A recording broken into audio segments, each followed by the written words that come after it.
So hello everyone यो भिडियोमा चाहिँ म नेटवर्क कमान्ड एउटा DNS NS लुकअप भन्नेको बारेमा एक्सप्लेन गर्छु।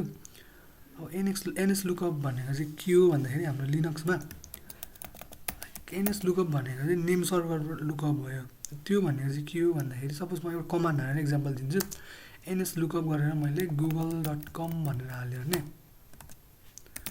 google.com भनेर मैले हाने भने चाहिँ हाम्रो यसको सर्भर भन्ने अथवा यो जुन हामीले ब्राउजरतिर google.com लेखेर गर्छौं त्यो भनेको चाहिँ हाम्रो DNS सर्भरले रिजल्भ गरिदिन्छ के त्यसलाई।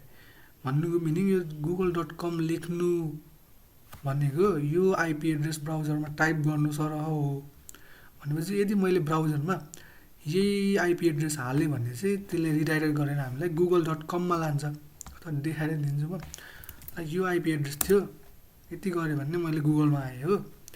अनि त्यस्तै मैले अब अर्को नेटवर्क अथवा यही कमान्डलाई मैले अलिकति मोडिफाई गरे पार्टिकुलर हाम्रो DNS सर्भरलाई टार्गेट गरेर नि गर्न सक्छौं हामी। त्यो भनेको चाहिँ त्यही NS lookup google.com भयो हो। त्यस्तै 1.1.1.1 भनेको चाहिँ हाम्रो क्लाउडफ्लेयरको DNS सर्भर हो भन्नु खोजेको। google.com भनेर हामीले खोज्दाखेरि यदि हामीले त्यो जुन हाम्रो google.com छ त्यसको लागि DNS रिजल्भर भनेको चाहिँ क्लाउडफ्लेयर हो भने चाहिँ मैले इन्टर गरे भने चाहिँ त्यसले आईपी एड्रेस भनेको यो दिन्छ। भन्नुको मिनिङ यदि हामीले google.com भनेर हाल्यौं अनि यदि हाम्रो आईएसपी को DNS रिजल्भर चाहिँ यो क्लाउडफ्लेयरमा बेस छ भने चाहिँ त्यो आईपी एड्रेस चाहिँ हाम्रो यो भएर जान्छ है 172.217.166.206 भनेर जान्छ।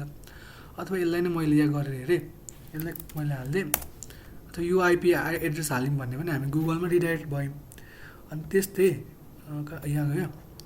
अनि अथवा हामीले यस्तो नि गर्न सक्छौं NS लुकअप गरेर यो पार्टिकुलर यो भनेको चाहिँ हाम्रो गुगलको DNS रिजल्भर हो हैन।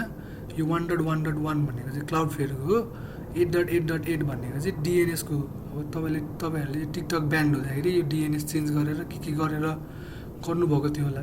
त्यो भनेको चाहिँ के हो भन्दाखेरि चाहिँ हाम्रो त्यो जुन आईएसपी हरुले चाहिँ पार्टिकुलर टिकटक.com मात्र ब्यान्ड गरेको हो भन्नु खोजेको। जुन आईएसपी हरुको DNS रिजल्भर छ त्यसले चाहिँ यदि टिकटक.com हाल्दाखेरि चाहिँ लाइक रेस्पोन्स नदिएको हो क्या। भन्नुको मिनिङ चाहिँ सपोज मैले NS लुकअप गरेर मेरो आईएसपी साइट ब्लक गरेको छ कि छैन चेक गरौँ एकचोटी।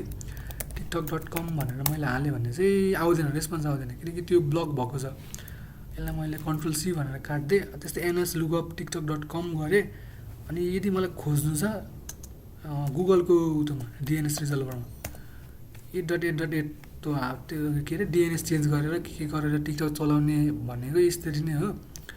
यसमा गएर खोजे भने चाहिँ मैले देखाए किनकि यो सुरुमा यो भनेको चाहिँ मेरो पार्टिकुलर आईएसपी हो। अहिले मैले सायद कलेजको इन्टरनेट हो सायद एनटीसी को नेट होला त्यही भएर यसमा देखाएन।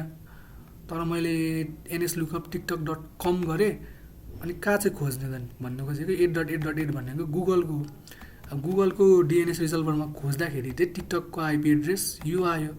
अब टिकटक चाहिँ DNS चेन्ज गरेर चलाउने भनेको चाहिँ यसरी नै हो भन्नु खोजेको।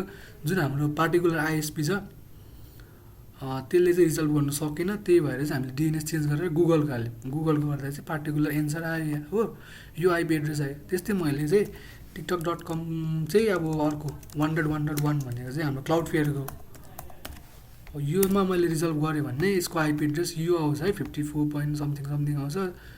दुईटाले पार्टिकुलरली रिजल्भ अरु पाराले गरेको छ। सो NS लुकअप कमान्ड चाहिँ यस्तै हो। अनि अलिअलि मैले DNS को बारेमा पनि भनिहाले। DNS भनेको डोमेन नेम सिस्टम भयो अनि यो NS लुकअप भनेको चाहिँ नेम सर्भर लुकअप